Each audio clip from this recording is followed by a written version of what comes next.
nguvu ambazo zitaendelea kutumika katika kulinda amani pengine inawezekana haijawahi kutokea wala kuonwa katika kipindi chote.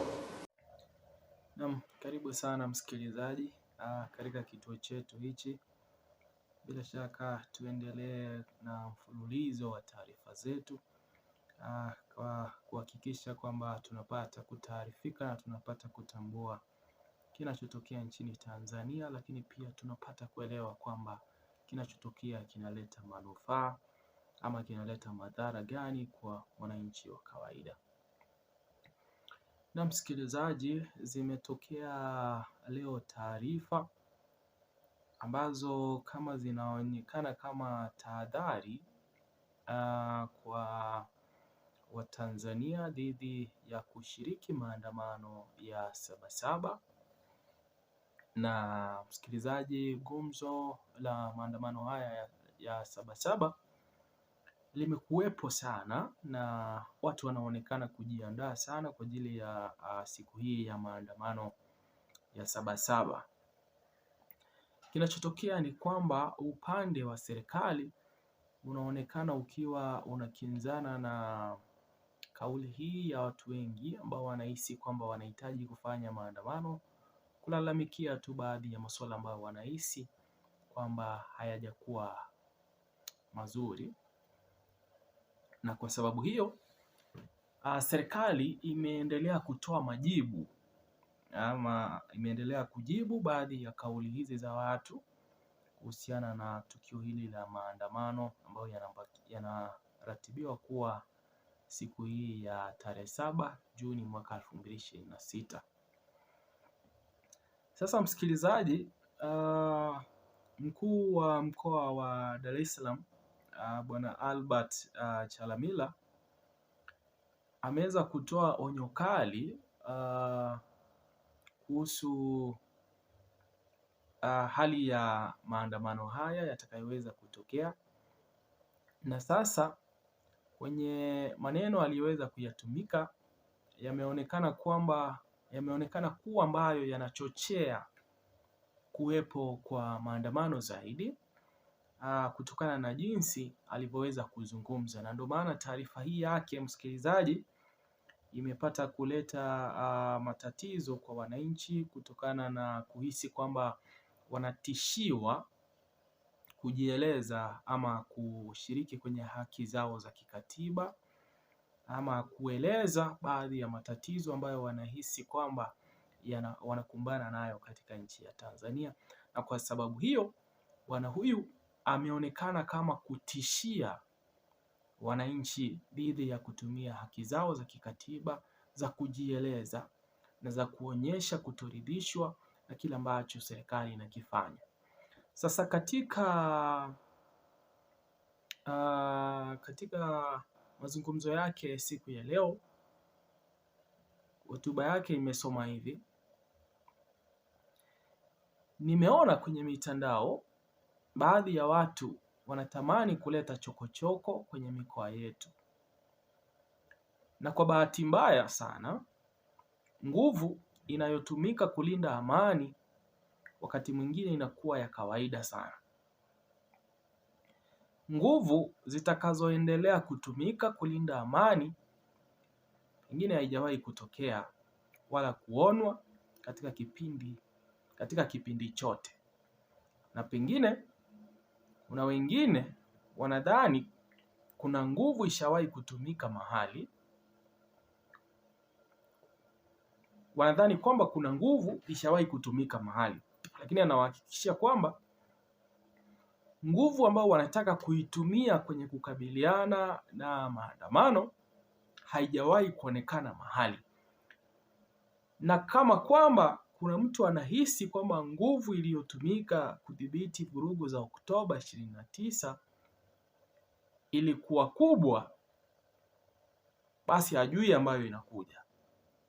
Waeleze kwamba nguvu ambazo zitaendelea kutumika katika kulinda amani pengine inawezekana haijawahi kutokea wala kuonwa katika kipindi chote.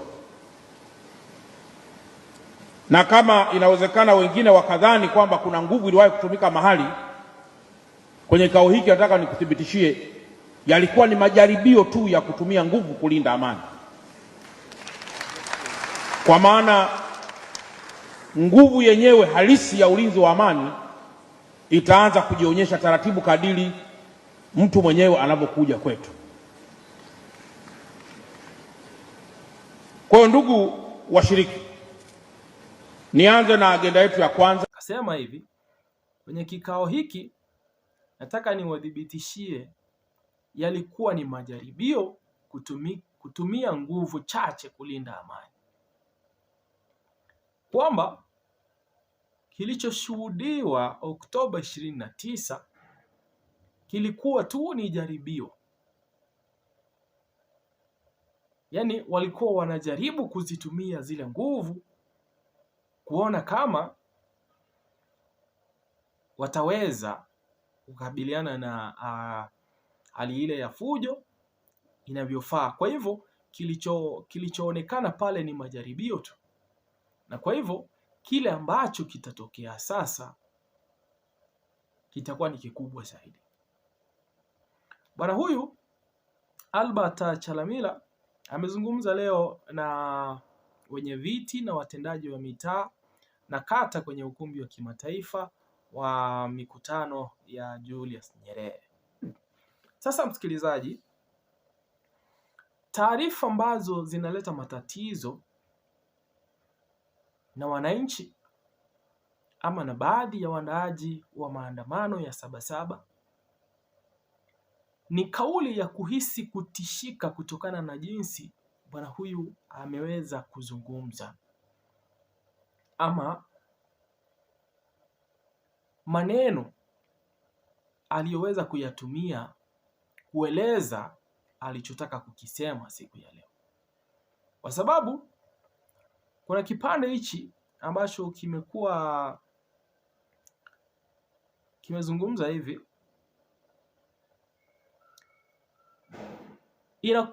inakuwa katika kulinda amani, wakati mwingine inakuwa kawaida sana. Nguvu zitakazoendelea kutumika kulinda amani pengine haijawahi kutokea wala kuonwa katika kipindi chote, na kuna wengine wanadhani kuna nguvu ishawahi kutumika mahali. Sasa msikilizaji, kipengele hicho kinakueleza wazi kwamba kulingana na fikra zake na baadhi ya watu ambao watakuwa wamejiandaa nao, wamejielewesha fika kwamba nguvu zilizoweza kutumika hata kwenye vurugu za Oktoba 29 mwaka jana sio nguvu ambazo wanapanga kuzitumia katika kudhibiti chochote kitakachoweza kuonekana kama kinavuruga amani. Sasa msikilizaji, serikali ina tabia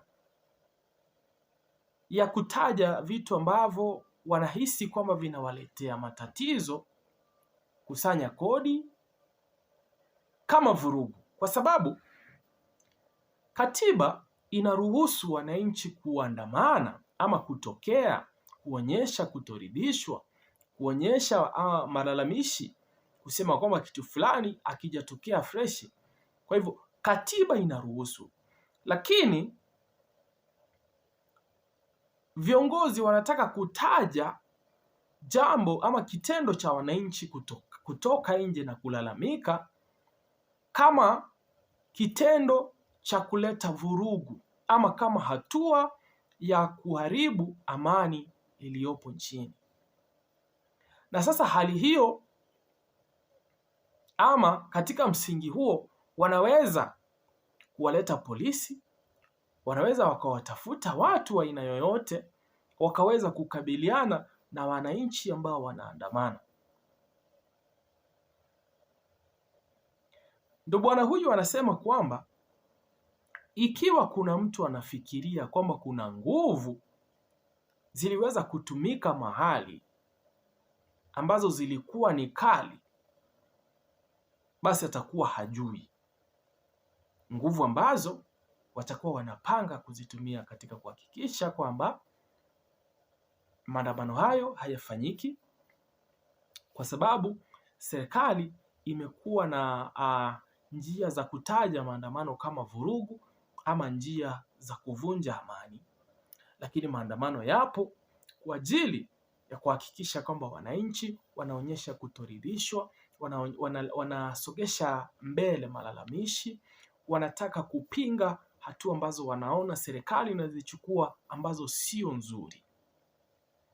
Lakini sasa serikali imetaja hatua hizo kama hatua za kigaidi, hatua za uharibifu wa amani na kitu ambacho hakistahiki kufanyika.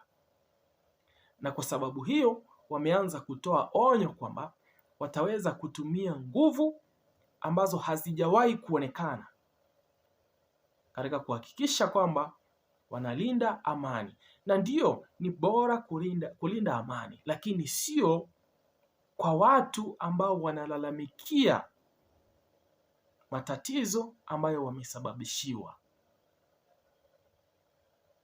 Msikilizaji, achia maoni yako kwenye comment section, lakini pia nakukaribisha endelea kutufuatilia kwa maana ya kuendelea kujitaarifisha kuhusu kinachotokea nchini Tanzania. Jina langu ni Presenter Guton, nipo hapa kila siku kuhakikisha kwamba unazipata taarifa zetu punde zinapotokea.